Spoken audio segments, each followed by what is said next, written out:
but majority, depending on the role that you play, there has to be a perception of a problem or need. Probably to sum up this the easiest to make people understand is one of the fastest growing industries over the last 15 years has been consulting.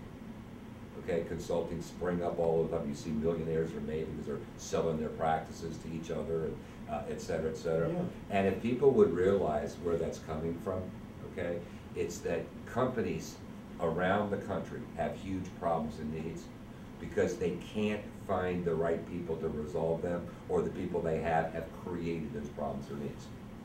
So it's really not brain surgery here, it's pretty simple. Mm-hmm. So literally tens of billions of dollars are billed out with to consultants. Well, think about how consultants grow their business.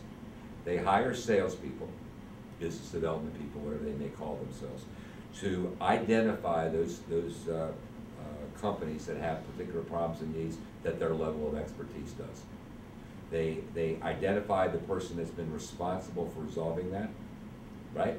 They convince them that they have the manpower to enable themselves to resolve that issue. I would imagine most businesses will tell you. They convince the business owner Yeah. that the consultant has that Yes. power? Okay. That's what consulting is. They could,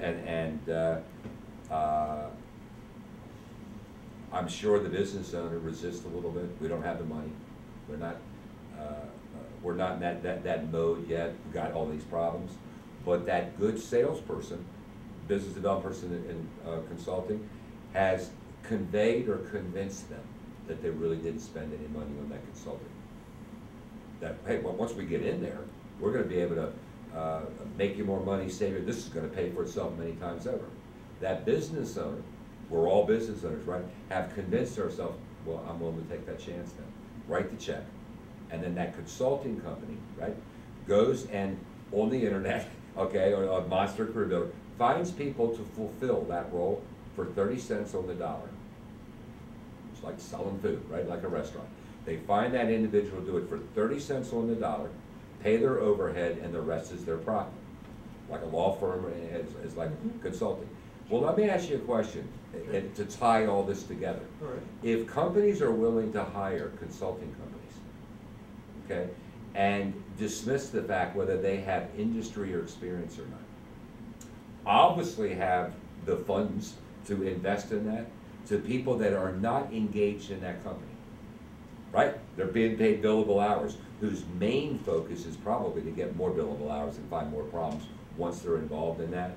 I haven't met too many business owners, okay, that would much prefer to have an engaged worker inside looking out for their best interest. The reason why they don't have that person to tie all this up, they don't know where you are. That's why they've had the problems.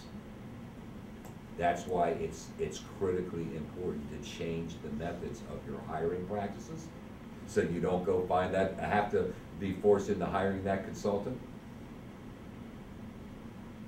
that you have someone that'll grow the business. And as long as you keep hiring based on the traditional methods. Everybody should do the exercise with those 4 ingredients. Take it to your employees.